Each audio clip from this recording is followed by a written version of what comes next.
Comme quoi, on n'a pas fait que la sieste à Barcelone. Et oui, mesdames et messieurs, il y a eu de la stratégie, du dépassement. Bref, on a eu quand même une très belle course.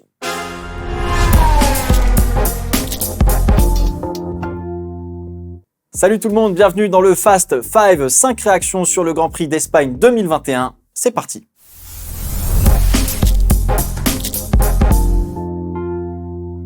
On commence avec la première réaction, on va parler de stratégie parce que oui finalement, eh bien tout s'est passé sur la stratégie pendant cette course, notamment avec un certain Valtteri Bottas. Et oui, regardez, Valtteri Bottas, c'est lui qui s'est arrêté en premier au 23e tour et donc du coup il a forcé Verstappen qui était en tête de ce Grand Prix et avec aussi la pression d'Hamilton quand même qui revenait très très fort derrière. Du coup Verstappen a été obligé de couvrir Valtteri Bottas. Il était en glisse partout, Verstappen, sur les derniers tours de son premier relais en soft. C'était vraiment la catastrophe, surtout dans son tour de rentrée. Bref, au final, il n'y avait vraiment pas d'autre choix que de s'arrêter. Hamilton a été entre guillemets bloqué par Mazepin, mais au final, l'écart de performance entre les softs usés et les médiums, il n'y avait pas photo. Les médiums neufs fonctionnaient vraiment du tonnerre par rapport à des softs usés. Donc finalement, l'overcut, le fait de rallonger son relais, ça n'a pas fonctionné quoi qu'il arrive pour Lewis Hamilton. Donc bon, on a limité la casse en tout cas chez Red Bull pour le premier relais et pour le début du deuxième relais, mais ça s'est passé un petit peu différemment par la suite puisque Hamilton s'est rapproché de Verstappen vu qu'il avait des pneus un petit peu plus neufs que lui. Finalement, on a décidé chez Mercedes pour tenter la remontada en fin de course ce serait bien de faire arrêter Lewis Hamilton qui se plaignait d'ailleurs de la balance de la voiture avec ses médiums. On l'appelle au stand vraiment à la dernière minute, juste vraiment au gauche de la dernière chicane, juste avant qu'il s'arrête. Donc c'était vraiment un peu surprenant, mais aussi pour Hamilton vu sa façon de rentrer dans les stands. Paris supra gagnant au final, puisque ça rappelle forcément la Hongrie 2019, mais avec un peu plus de réussite pour cette fois-ci. Dans ces moments-là, mesdames, messieurs, en fait, qu'est-ce qui manque? Il manque cruellement à Perez, comme il manquait cruellement à Alex Albon, par exemple, pour donner une arme stratégique supplémentaire à Red Bull. Mais ça, je vous le dis depuis le début, mes enfants. Mais oui, c'est ça le problème, c'est que là, on est sur 1 contre 2. Donc du coup, forcément, c'est un petit peu plus compliqué. En fait, il faudrait que Bottas il se fasse emmerder par Perez, voilà, pour éviter que Bottas joue un petit peu le déclencheur pour obliger Verstappen à s'arrêter et que finalement, entre guillemets, devant, on ait vraiment un combat 1 contre 1 qui soit pas aidé par un des coéquipiers. Ou alors, à ce moment-là, il faudrait que les deux coéquipiers rentrent dans la danse et plus on est de fou, plus on rit comme d'habitude. Bref, est-ce qu'on ne ferait pas un petit point sur le classement? Pour le classement, mesdames, messieurs, regardez-moi ça. Meilleur début de saison pour Hamilton et Verstappen ever. Voilà, le petit break qui vient d'être fait pour Hamilton, 14 points d'écart. Au final, cette saison, on va souvent voir cette lutte Hamilton-Verstappen, sachant que finalement, celui qui terminera ou qui va terminer deuxième sur un Grand Prix s'arrêtera généralement pour chausser des pneus soft et puis essayer d'aller chercher le meilleur tour en course et le point qui va avec, évidemment. 6 victoires de Max d'ailleurs. Victoire de Max Verstappen, par exemple, admettons, science-fiction, on va considérer qu'Hamilton prendrait aussi le meilleur point au tour, ça donnerait 88 points contre 86 en faveur d'Hamilton. La saison est longue, le premier en fait qui va flancher et qui maximise pas son week-end en points, ça va le décrocher. Donc là, va falloir tenir attention parce que Hamilton, lui, il est spécialiste dans ce domaine. Bottas, il est déjà en dehors de la lutte, il a 2 fois moins de points. Ça paraît un petit peu probable, entre guillemets, de le voir revenir, malheureusement. Donc franchement, j'ai hâte de voir la suite et la suite c'est à Monaco quand même, donc ça va être intéressant.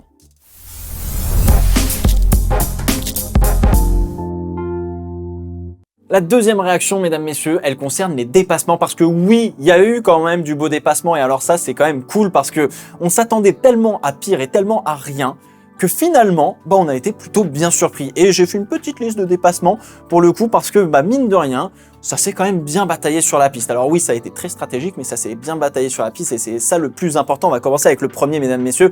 Stroll sur Alonso à la relance après la safety car par l'extérieur dans le virage 4. Ce dépassement est magnifiquement complété par Stroll au virage suivant, au virage 5. Alonso, à son tour, a fait un bel extérieur bien enroulé sur le premier virage sur Giovinazzi au 30e tour. Puis alors Gasly à l'intérieur sur Sébastien Vettel au virage 4, tranquillement, sauf que Vettel avait été un petit peu mieux placé.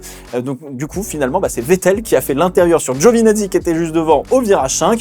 On a eu un magnifique extérieur de Sergio Pérez sur Daniel Ricciardo à l'abord du premier virage au tour 46. De très très loin, mais gros frein et ça passe. C'était tout simplement somptueux, c'était même très très proche. Enfin bref, une très très belle manœuvre de la part de Sergio Pérez. Et enfin, par exemple, Norris sur Sainz, là il y a eu un décalage tardif, tout le monde a un petit peu gueulé en disant ah, attention c'est dangereux, etc. Décalage dernière seconde, pardon, mais totalement normal au final, agressif, oui, mais c'est la course, c'est comme ça et les deux se connaissent bien. Bref, c'est aussi pour ça qu'on regarde la Formule 1, c'est que les mecs, eh ben, ils sont à la limite tout le temps et c'est ça qu'on kiffe. Gasly, remontada sur Raikkonen, XT dans le secteur 3 après le virage 10, virage 11, bim, regardez-moi ça, mais est-ce que c'est pas beau ça? Finalement, ce virage 10, alors oui, on en a beaucoup parlé, mais ça s'est quand même pas trop mal passé. Et puis Alonso, à l'exté dans le virage 3, là aussi. Donc Gasly, si vous voulez, il a fait quand même une très très belle course, mine de rien. Alonso qui, au final, sur cette fin de course, comme un petit peu Esteban Ocon, a perdu beaucoup de place et puis s'est aussi arrêté pour terminer malheureusement 17e, mais il était plutôt content à la fin de la course. Il y a quand même du potentiel chez Alpine. Ou alors, est-ce que ça voudrait dire qu'en 2022, Alpine pourrait être devant? Ça, on ne sait pas.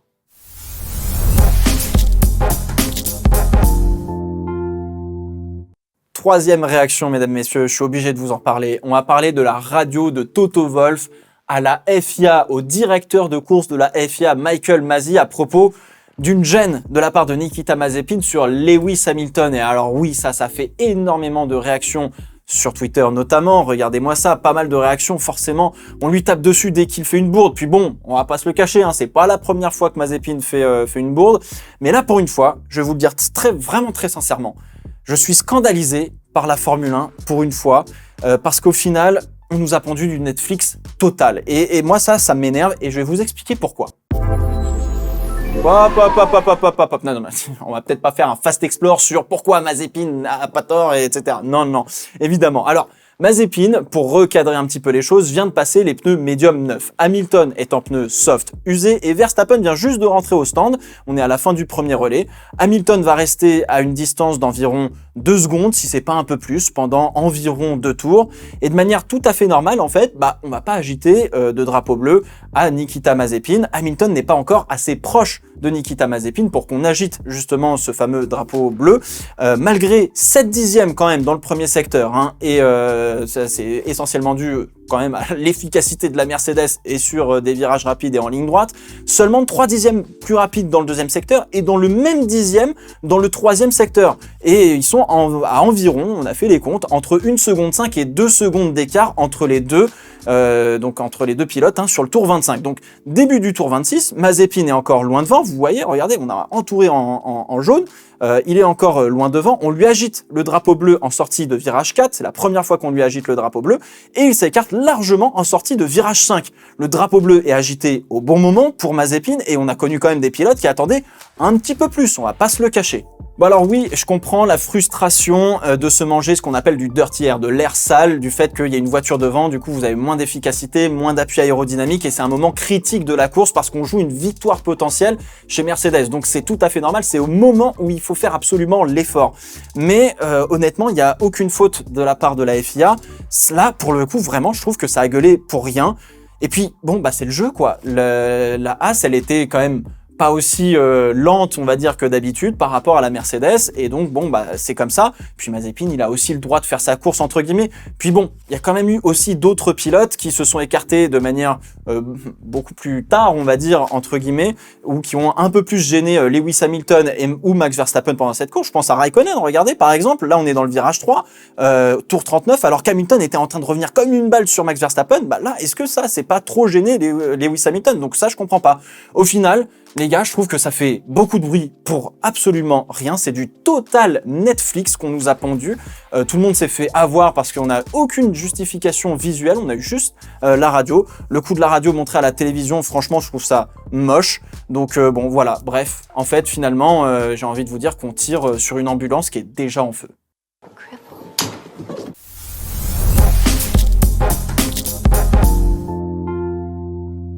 Quatrième réaction, mesdames et messieurs, on va parler de la machine à marquer des points, la machine Charles Leclerc, qui est absolument incroyable, qui a encore été super clutch sur ce Grand Prix de Barcelone. Est-ce qu'il serait pas en train de devenir le leader que Ferrari attendait depuis le départ de Michael Schumacher? Ah oui, ça je vous pose la question en vrai. Ça y est, on commence à ressentir une Scuderia qui est soudée, qui a envie d'aller de l'avant et tout. Bref, c'était vraiment très très cool. Regardez-moi son départ, il était totalement incroyable. Ça témoigne encore une fois de son talent finalement à Charles Leclerc. Il a été réfléchi, il a croisé Bottas dans le virage 2 et il s'est décalé à l'extérieur justement dans le virage 3 pour avoir de l'air propre. Et pendant que Bottas, lui, il se mangeait tout l'air sale de la voiture de Lewis Hamilton. Du coup, forcément, moins d'adhérence car moins d'appui aérodynamique. Et du coup, il est en train de faire la queue à la corde pendant que Charles Leclerc est en train de faire l'extérieur comme il faut sur Valtteri Bottas qui s'est fait un petit peu avoir comme un bleu. Au final, comme pour Norris, on va dire entre guillemets, une fois que les deux fous furieux devant sont partis et qu'ils se sont fait décrocher, Charles Leclerc, il a fait une course super propre, pas super fun, on va pas se le cacher, mais où il a été dans un air propre, donc pas de problème, pas trop de trafic, tout ça, ça a été très très bien géré. Donc derrière, Bottas, mine de rien, a été incapable de le remonter pendant tout le premier relais ou de tenter une attaque. Mais bon, finalement, Bottas va quand même le fumer à la stratégie derrière. Du coup, on va parler aussi de Norris et aussi de McLaren. C'est pas Norris qui a brillé ce week-end, mais c'est son coéquipier Daniel Ricciardo, meilleur en qualification et aussi, on va dire entre guillemets, logiquement meilleur en course, même si loin de Charles Leclerc, puisque Ricciardo s'est battu avec Carlos Sainz jusque dans les derniers instants de course. La bataille pour cette troisième position au championnat du monde des constructeurs, elle va être féroce. Elle va vraiment être féroce. Elle commence, ça y est, elle est dessinée, on va se le dire très clairement, entre Ferrari et McLaren justement. Regardez-moi ça se bat à 5 points d'écart, loin devant Alpine et Alpha Tauri. Mercedes, là aussi, c'est devant comme il faut. Et malheureusement, Red Bull est un petit peu, entre guillemets, à la peine à cause de Perez. Donc on verra un petit peu ce que ça donne. Mais bref, en tout cas, c'est loin d'être terminé et j'ai vraiment hâte de voir la suite.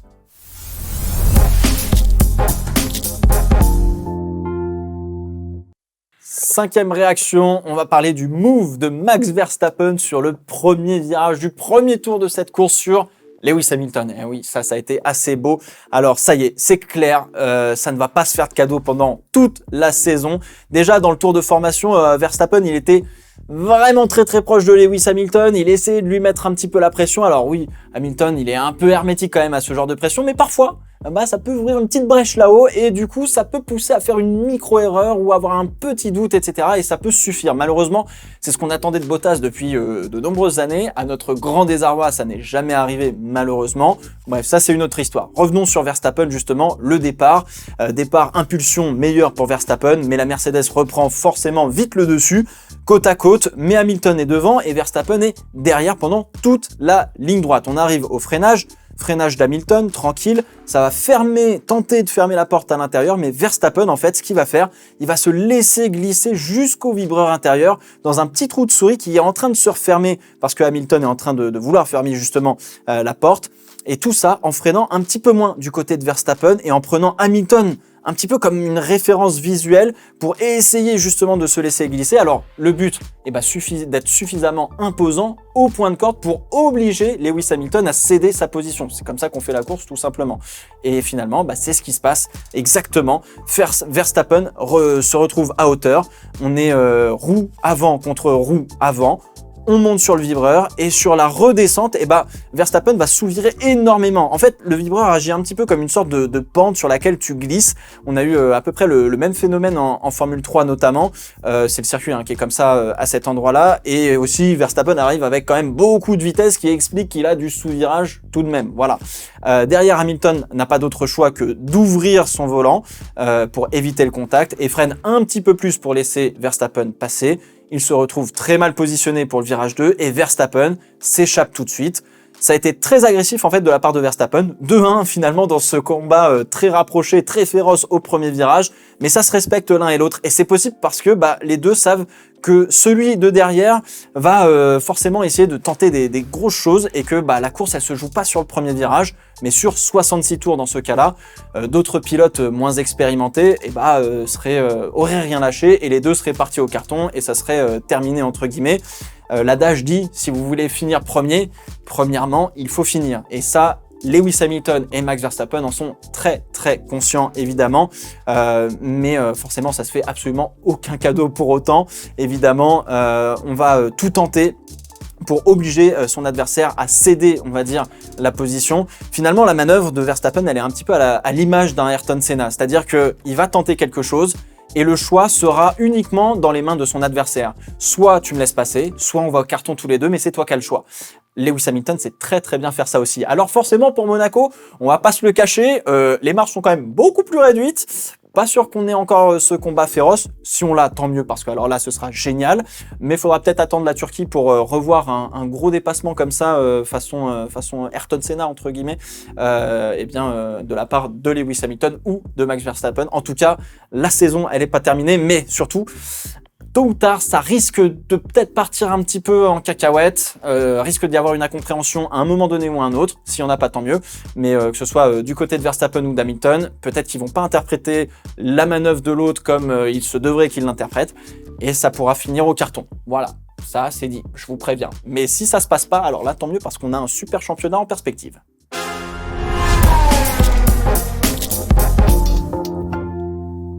On parle de quelques bonus, mesdames et messieurs, j'étais obligé de vous en parler forcément. La 100e pole de Lewis Hamilton, ça y est, on atteint encore une fois une marche supplémentaire absolument incroyable de la part d'Hamilton, qui est l'un des athlètes les plus accomplis de sa génération, tous sports confondus probablement, et forcément, statistiquement parlant, le meilleur pilote de l'histoire de la Formule 1. Est-ce que ces records seront battus? J'espère vraiment de tout mon cœur qu'ils seront battus parce que les records sont faits pour être battus. Donc encore une fois, fallait le féliciter pour ça. Je pense qu'on est toujours un petit peu en émoi face à ce genre de record. Deuxième bonus, on va parler des AlphaTauri très très rapidement. Ça cloche totale chez AlphaTauri. Tsunoda, out en Q1, donc ça j'ai pas compris, mais bon, voilà, ça arrive. Est-ce que finalement cette AlphaTauri, on l'aurait pas un petit peu trop surcoté entre guillemets? Est-ce que la voiture n'est pas aussi performante que ce à quoi on pensait ou ce à quoi ça nous laissait penser à Bahreïn et à Imola? Là, ça a vraiment un petit peu plus de mal. On pourra se faire un véritable avis, à mon avis, après le Grand Prix de France, je dirais, parce que là, à Monaco, ça va être un petit peu compliqué de savoir. Faudra attendre la Turquie et après le Grand Prix de France, là on aura une image un peu plus globale des performances de la voiture. Mais en tout cas, Gasly, mine de rien, alors oui, il y a une erreur grossière finalement sur le fait de mal se placer sur la grille de départ. Ça lui a coûté 5 secondes et 5 secondes qui coûtent très très cher au final parce que